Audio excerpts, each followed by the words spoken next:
Bonjour, j'ai quelques minutes d'avance parce que, vous savez, des fois je suis un peu stressée avec l'informatique et au courant du mois de mars-avril, mon live, mon application, mon téléphone ne fonctionnait pas. Là, ça semble être sous contrôle. On s'est fait un petit live cocktail vendredi dernier pour discuter des vivaces coups de cœur. Alors, je vais commencer exactement à 10 heures, fait que j'ai encore 1 minute pour faire du blabla hors sujet. Fait que ce qui est le fun aujourd'hui à vous parler, c'est que notre pépinière se remplit à vue d'œil. C'est vraiment impressionnant le calibre, les arbustes, la qualité qu'on a reçue hier. J'ai une équipe qui, présentement, s'acharne, travaille fort pour remplir la serre de vivaces. On en produit à peu près 50% des vivaces et le reste vient d'ailleurs, entre autres plantes select. Bonjour les amis, pépinière à Botsford, pépinière Lemay. Donc c'est comme ça qu'on a réussi à avoir une belle variété. Donc si vous êtes venus le week-end dernier, eh bien ce week-end, ça va être full. C'est vraiment beau ce qu'on reçoit, des belles beautés printanières, mais aussi des fleurs qui sont en fleurs présentement, mais qui habituellement dans la nature vont fleurir plus cet été. Puis c'est ça, ça continue là de maintenant 10 heures. Alors je me concentre sur mon sujet d'aujourd'hui. Bonjour Catherine Lajoie. Merci en direct du Japon, Catherine. Merci de m'écouter.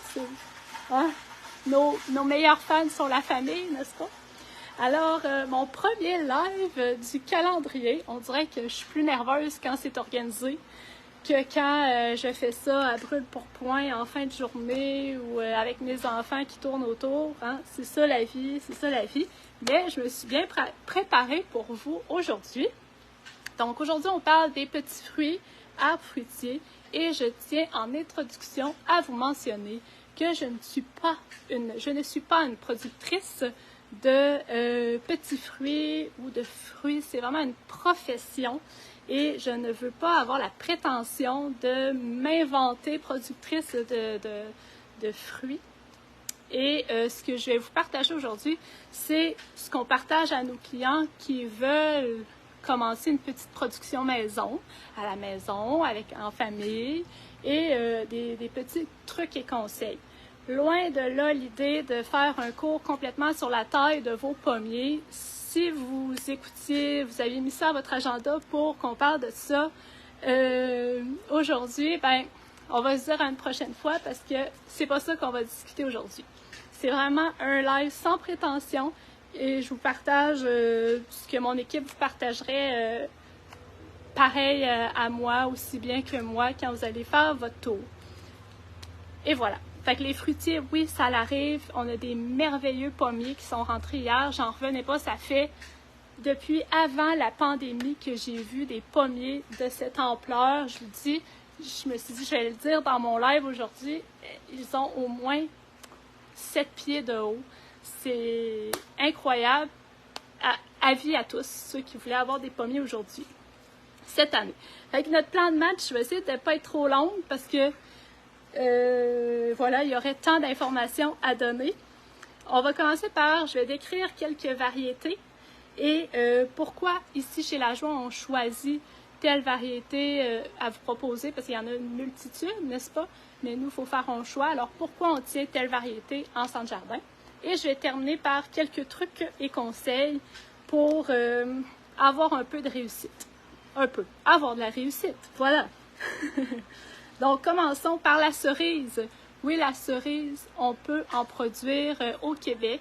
Évidemment, ça ne sera pas comme la cerise de France, qui est habituellement ce qu'on mange chez nous là, au mois de juin. C'est plus celle qui va être produite en Ontario.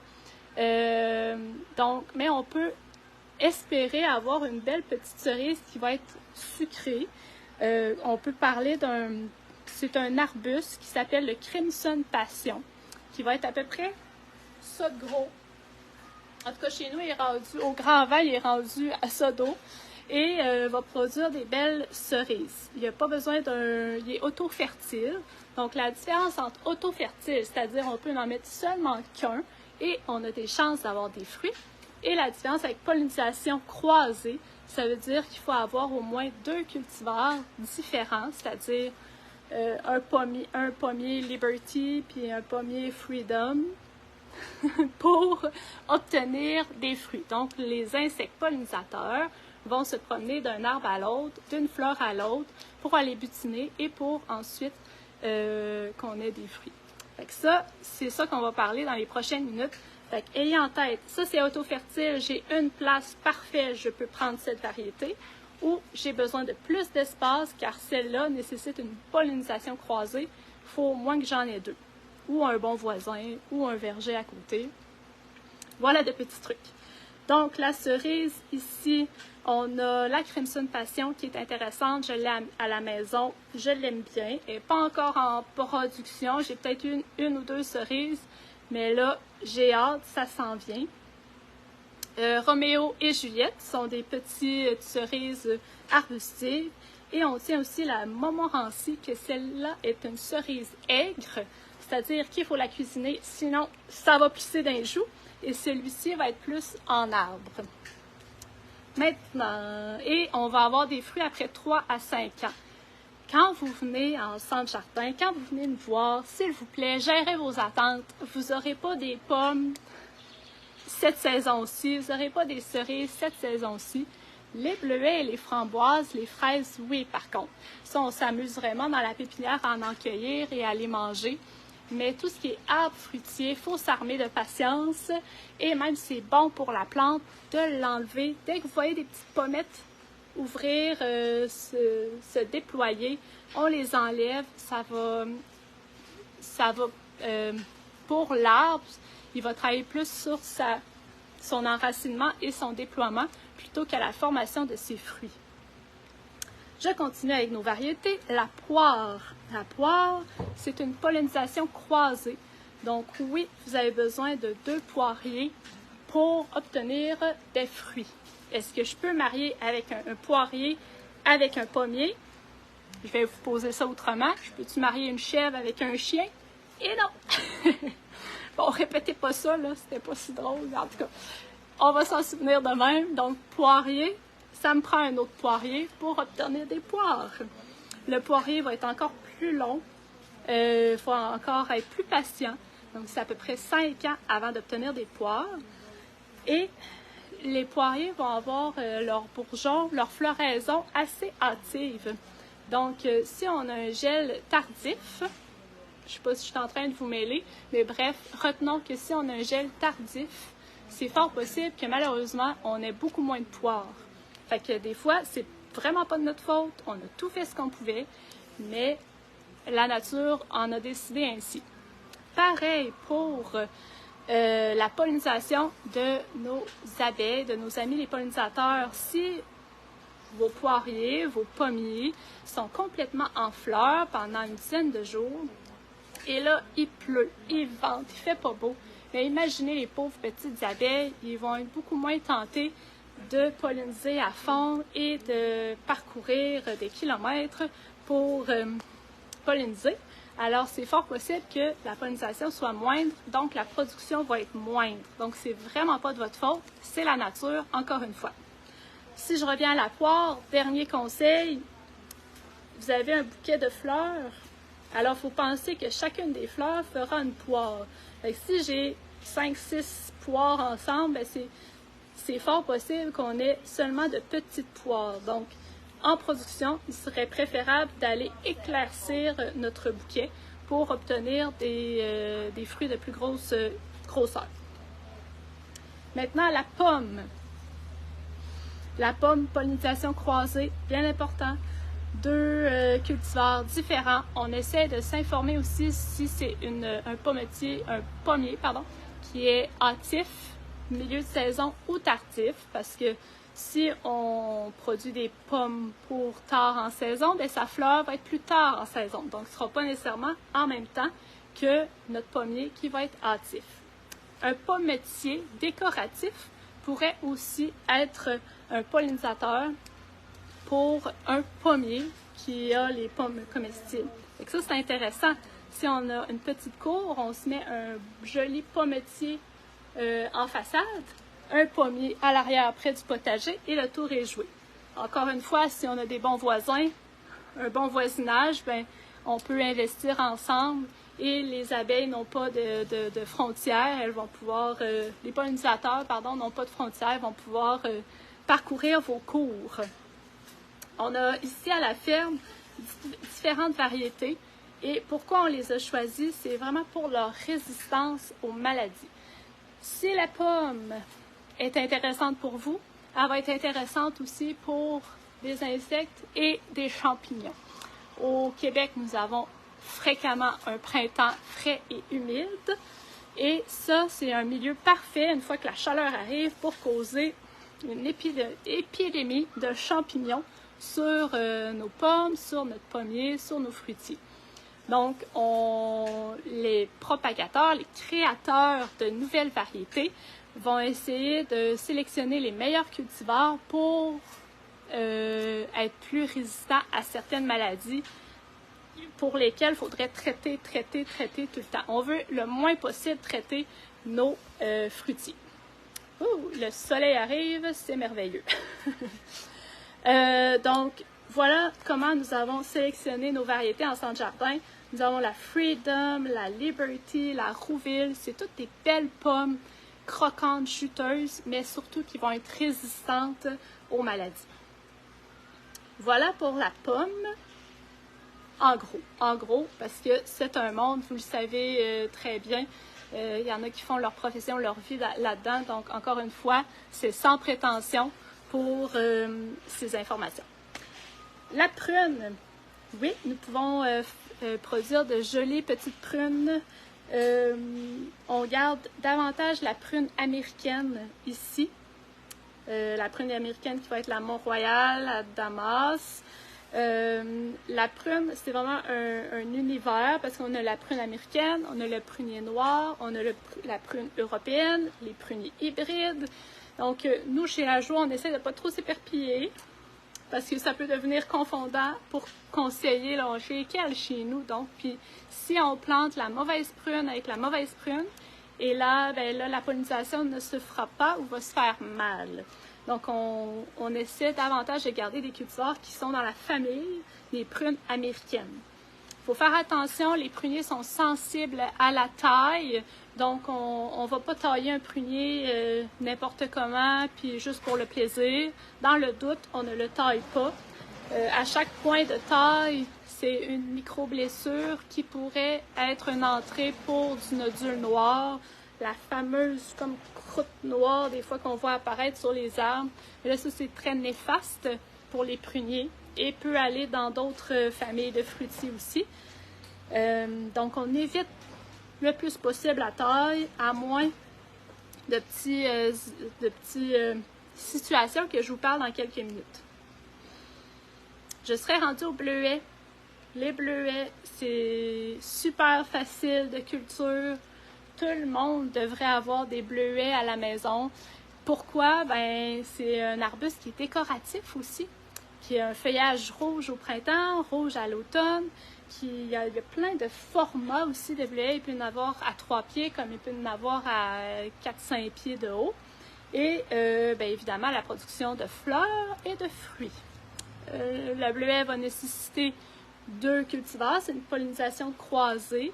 Ouais, mais on m'a déjà dit que si j'en mettais un, c'était correct. Oui, effectivement, c'est le bleuet patriote. Le bleuet patriote pourrait être seul et pourrait avoir une production.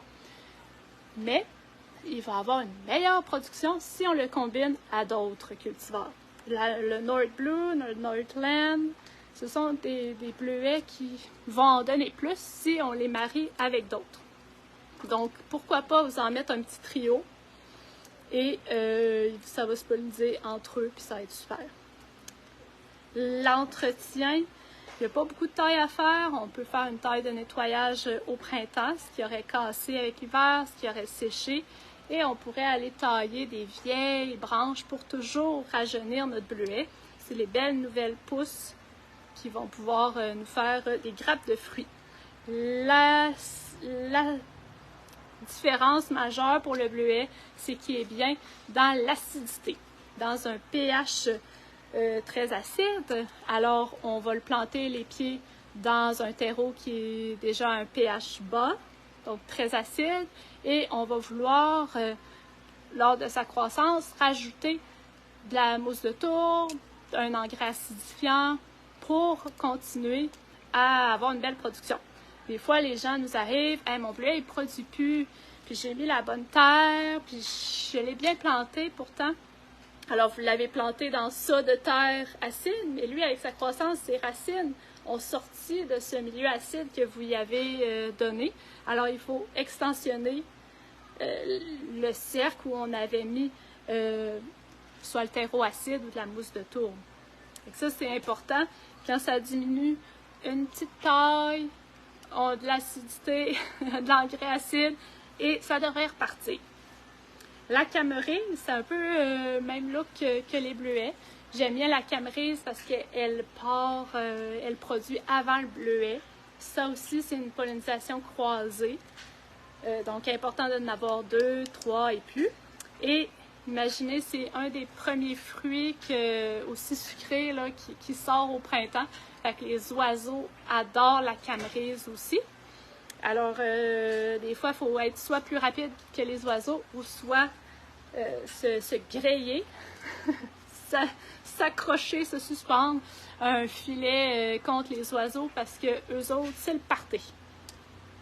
La fraise, eh bien, la fraise, quoi de plus facile pour un jardinier, une petite famille, là, un jardinier amateur. On peut la mettre dans une jardinière suspendue, la mettre au jardin, la mettre en rang, la mettre en table.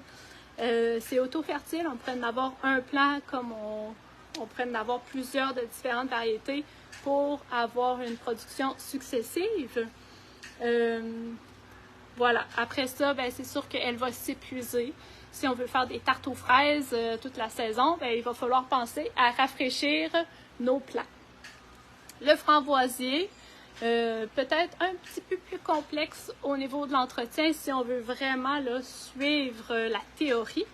Mais si on veut faire ça simple, hein, c'est possible avec le framboisier parce que quand on pense aux framboises, on pense « oh là là, c'est envahissant, n'est-ce pas? » Ben, vous pouvez passer la tondeuse dedans l'automne.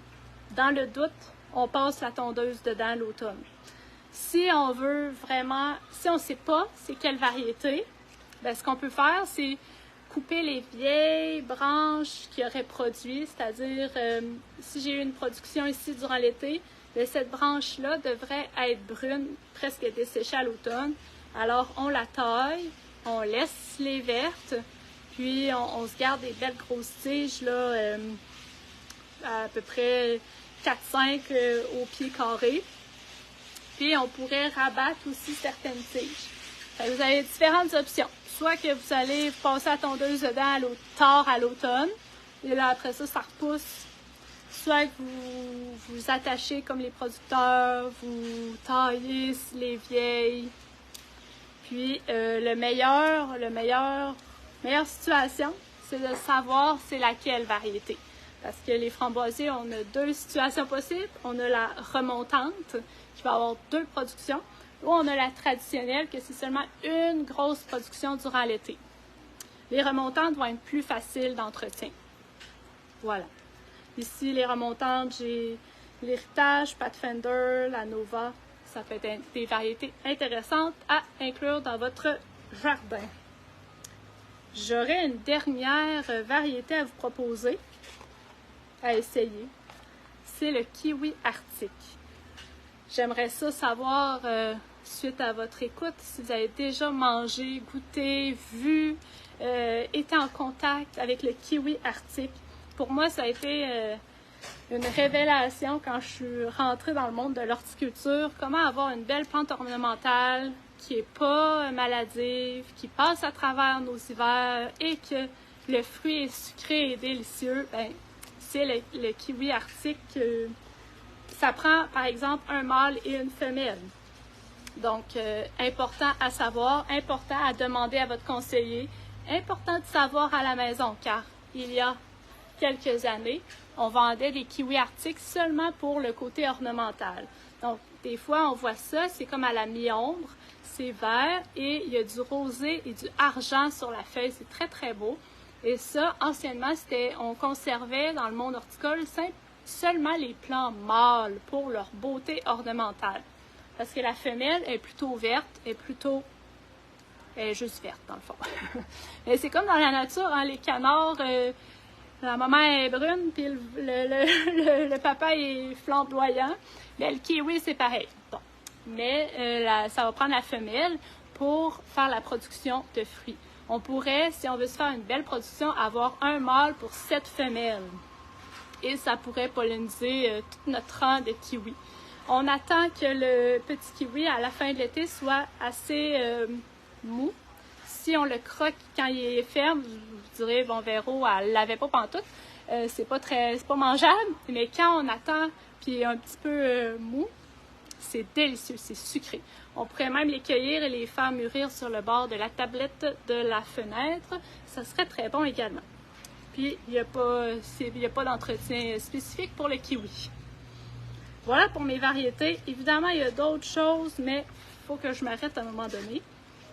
J'ai une dernière partie à ma petite conférence qui je nomme les bonnes pratiques. Les bonnes pratiques avec les fruitiers. Parfois, ça peut nous paraître compliqué parce qu'on ne peut pas juste laisser ça aller là, comme ça et avoir 100% bon, plein de succès. Il faut avoir une petite attention particulière. Entre autres, au stade dormant, c'est-à-dire présentement, là, ça joue des tours. Là, il fait soleil présentement. Il va y avoir quand même une accalmie de pluie pour les prochains jours. Je pourrais dire que c'est pas mal le temps pour l'huile de dormance et la bouillie soufrée. Mais avant de partir courir tout de suite à 10h30 le faire, laissez-moi aller valider la météo à long terme pour les prochains jours. Mais je pense que c'est le bon moment. L'huile de dormance, la bouillie soufrée, qu'est-ce que ça fait? Eh bien, ça vient asphyxier. C'est une huile, c'est gommant. Ça va venir asphyxier les œufs et les champignons qui auraient pu rester collés dans les bourgeons ou sur le tronc ou par terre au courant de l'hiver. Il aurait pu hiverner là. La bouillie soufrée aussi va incommoder des insectes et des champignons qui seraient là. Fait que c'est vraiment un produit qu'on met en prévention. Ça ne va pas corriger tout, mais au moins ça nous donne un coup de pouce. On l'utilise, oui, pour les arbres fruitiers, mais on pourrait traiter présentement nos lilas, nos rosiers, nos vignes. Ce qui est en branche présentement, on va le faire. On va éviter complètement les feuillages persistants, donc rhododendrons. On va éviter les conifères, bien entendu, parce que si ça asphyxie et ça incommode nos intrus, ça va asphyxier et incommoder le feuillage, les aiguilles, fait qu'on évite ça. L'huile de dormance, bouillie soufrée, je vous le montre ici. Fait que bouillie soufrée, c'est ça. Et huile de dormance, c'est ça. L'huile de dormance, bouillie soufrée, on le met ensemble dans un pulvérisateur, on push et là, il ne faut pas qu'il pleuve pendant 24 heures. Il ne faut pas que les températures soient plus de 20 degrés pour éviter que les bourgeons soient trop gonflés et éclatent. Il ne faut pas qu'il gèle parce que le produit serait inefficace. Et il faut éviter le plus possible les grands vents pour ne pas arroser tout le pommier du voisin, mettons, ou notre maison, ou notre visage. Vous comprenez la logique. Alors, ça, c'est vraiment un bon truc à mettre dans votre calendrier horticole, que ce soit pour fruitier, pour physocarpe, rosier, lilas.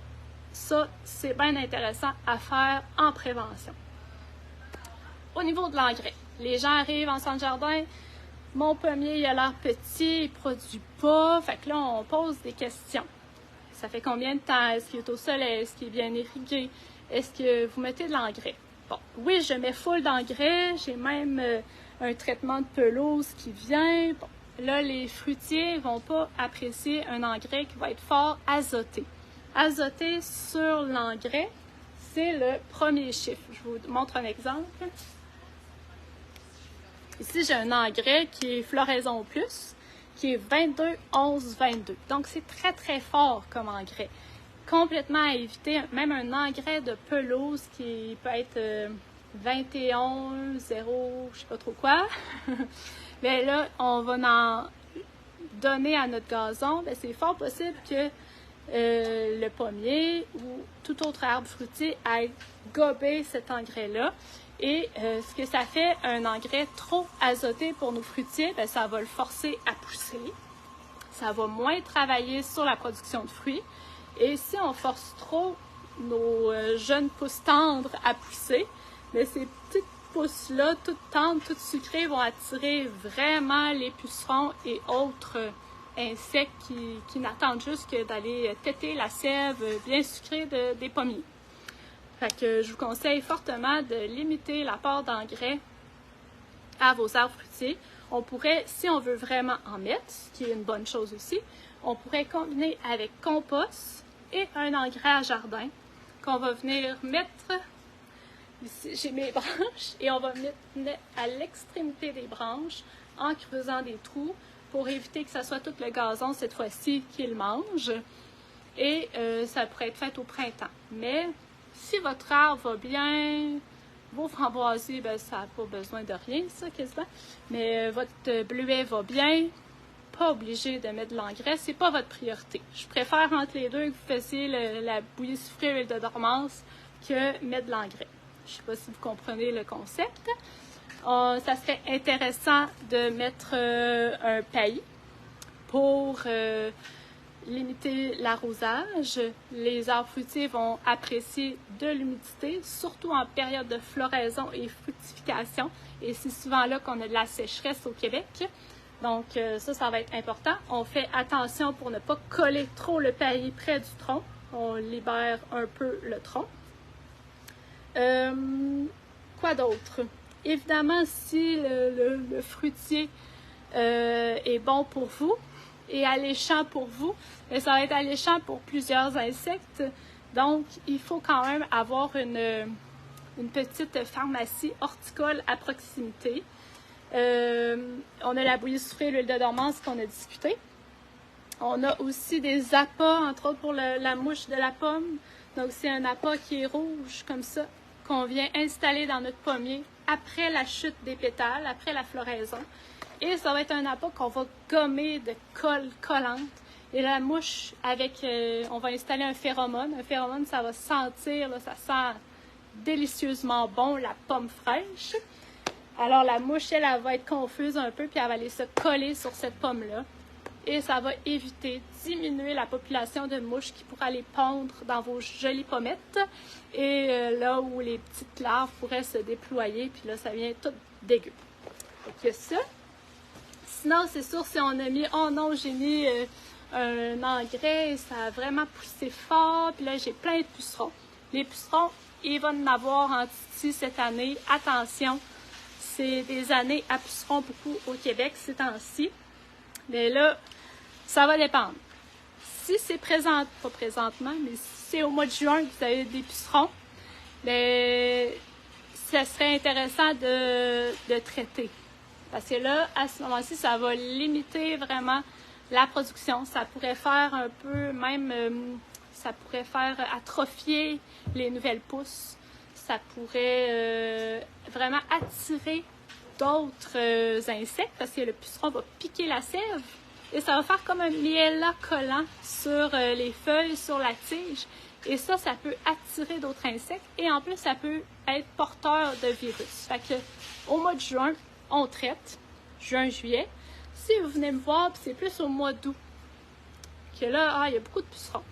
Le puceron au mois d'août, bien là, on ne le verra pas de la même manière parce qu'il va nous aider, ça va aider l'arbre pratiquement à se renforcer puis à outer. Au mois d'août, on veut que toutes les nouvelles petites pousses tendres deviennent fortes, deviennent bois pour passer à travers l'hiver. Fait que vous voyez, on ne va pas traiter les yeux fermés pour tout le temps. Il faut vraiment analyser où on est rendu dans le cycle de la plante. Puis, voilà. Mais du puceron, watch out vos poivrons. Watch out tout, il va en avoir, je vous le garantis. Celui-ci est efficace contre le puceron. Et le fameux savon noir est efficace aussi contre le puceron.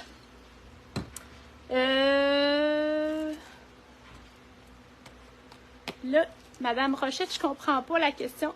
Allez-vous avoir des chums cette année?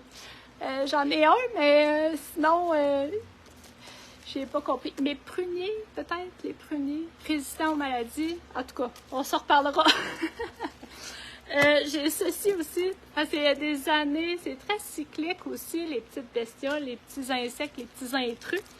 Il y a des années que c'est épouvantable, la chenille qui monte tranquillement sur l'écorce, sur le tronc d'arbre. Alors, on a ce genre de petit truc qui est fort simple, c'est une bande de papier et de la grosse glu collante. Fait qu'on installe ça sur notre tronc très tôt en saison, puis on met de la glu en masse, puis ça évite que les chenilles montent et que là, ça l'atteigne vraiment nos jeunes pousses tendres. C'est ça qui aime, hein? Faut vraiment faire attention en juin, là, toutes sortes de chenilles et tentraides et larves vont aller se délecter de ces nouvelles petites pousses.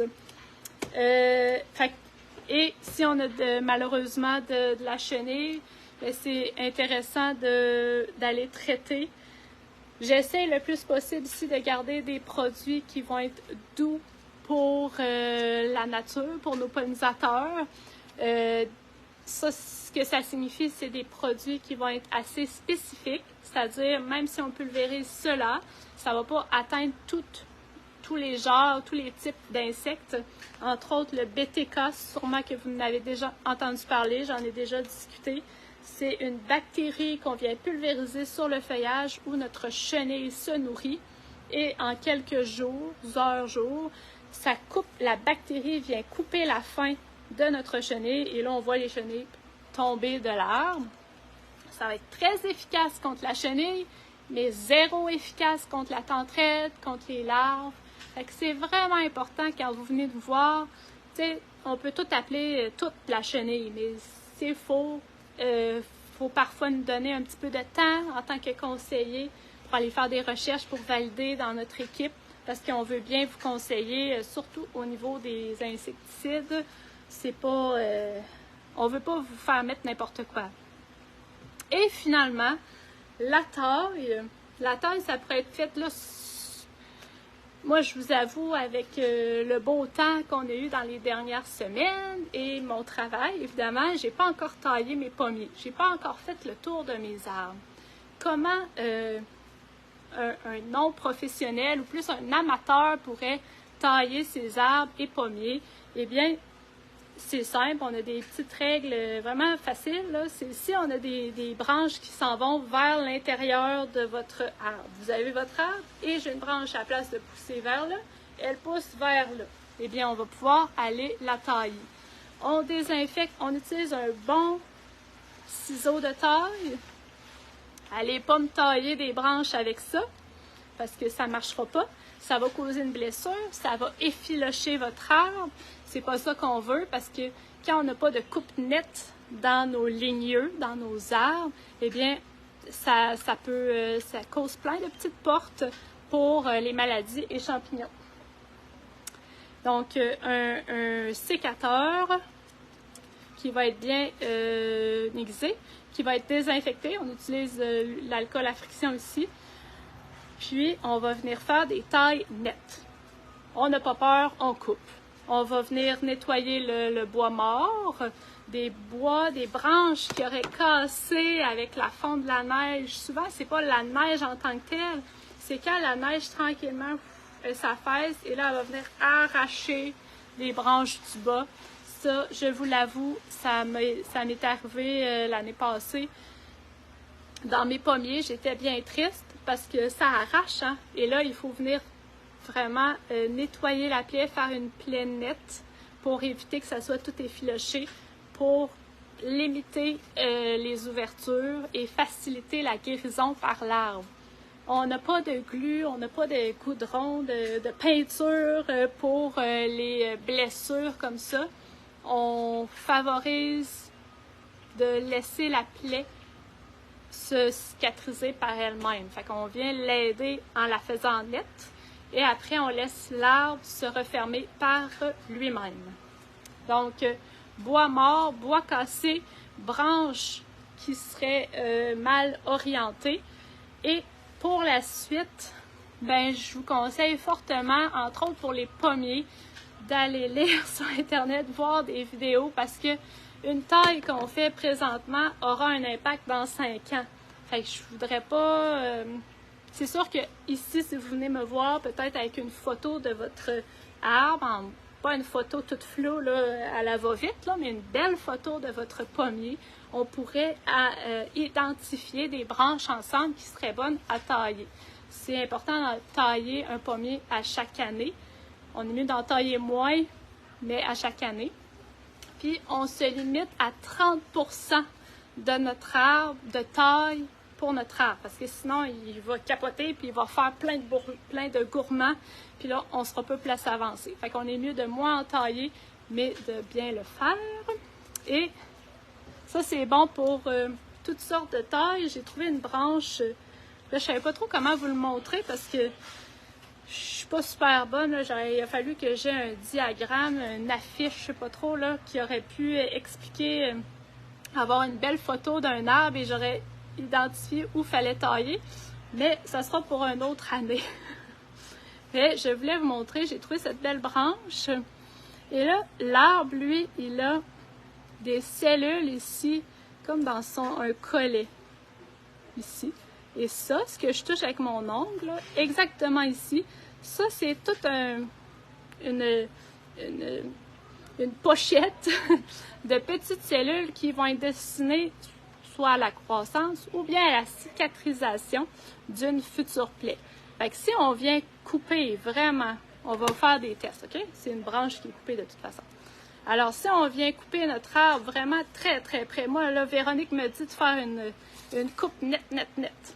Fait que là, je viens couper ça net, là. Net. Fait que là, je l'ai beaucoup trop taillé près, là, on voit pas mon focus, très, très près de mon tronc. On peut imaginer que c'est mon tronc, ou de ma branche. Donc ici, si je me rapproche, ici, j'ai complètement enlevé, là, les petites cellules qui serviraient à cicatriser. J'ai enlevé comme mon ourlet, mon collet, là. Ensuite, si j'arrive, bon ben moi j'ai peur, là, le collet, ça m'a mélangé, là, je sais plus quoi faire. Fait que là, elle m'a dit d'en couper moins qu'il faut. Fait que là, je vais couper ici. Fait que là, ici, l'arbre, lui, dans sa tête, il faut qu'il prenne toutes ces petites cellules et il englobe tout ça pour se cicatriser. Donc, imaginez l'effort considérable qu'on lui demande là, de venir cicatriser, pas ça ici, mais tout ça. Donc là, on évite vraiment la création de mognons. On évite ça et on évite celle-là qui est beaucoup trop près de mon tronc ou de ma branche. Et maintenant, on va essayer de faire une belle coupe. Et là, évidemment, si ça avait été un vrai arbre, j'aurais désinfecté mon sécateur à chacune des coupes. Parce que si, par exemple, c'était un prunier et c'était infecté de nodules, j'aurais coupé là, j'aurais pu le propager moi-même, juste en voulant bien faire, je l'aurais propagé sur mon arbre. Fait qu'évidemment, c'est pas ça qu'on veut faire. Fait qu'ici, on va essayer ici, j'ai mon collet, mon ourlet. Je m'excuse s'il y a des profs botanistes qui m'écoutent, mais c'est peut-être pas le bon terme. Mais ici, là, c'est comme bombé. Je vais aller le couper dans l'angle et je vais laisser. J'aurais pu le faire un petit peu plus. C'est des petites branches, hein, vous m'excuserez. Mais ici aussi, je vais aller le faire comme ça pour garder les cellules ici qui vont faire la cicatrisation. Et quand on fait une taille, là, j'aurai plus de bourgeons. Mais mettons, ça, c'est vers l'intérieur de mon arbre. Ça, c'est vers l'extérieur. Donc, si je taille ici, mettons, je taille là, parce que ma branche est dans le chemin ou elle est dérangeante quand je fais la tondeuse. Bon, je taille ici. Et là, je vais donner de la force à mon arbre pour venir faire pousser ces petites branches-là. Donc, celle-là va pousser fortement vers l'intérieur. Puis là, elle va venir, avec le vent, causer des blessures aux autres branches. Mauvaise idée. Celle-là, elle va pousser, mais celle-là, elle va avoir beaucoup de force. Donc, j'ai encore ma vraie branche qui me dérange quand je fais mon gazon. Mais là, je regarde, mon bourgeon, il va aller vers où? Est-ce qu'il va aller vers le centre de mon arbre ou il va aller vers l'extérieur? Lui, il va aller vers l'extérieur. Est-ce que je fais un plateau? Non! Je vais y aller en angle pour que l'eau s'écoule et évite de rester à plat sur ma coupe. Fait qu'ici, j'avais fait un beau en biseau. J'y vais en biseau ici. Et là, je considère que ma branche, elle va pousser vers là. Même ici, je vois que on aurait pu la couper un petit peu plus. Et ma branche va pousser par là plutôt que vers le centre de mon arbre et peut-être causer des lésions possibles. Et si on a un arbre très très dense aussi, ben, il n'y a pas de circulation d'air, c'est plus propice aussi aux maladies fongiques. Oh! OK, ben ça fait le tour pour aujourd'hui. Des questions, commentaires, j'espère qu'il va y avoir des questions.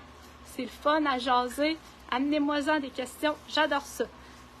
Voilà, c'était sur les arbres fruitiers. Bye!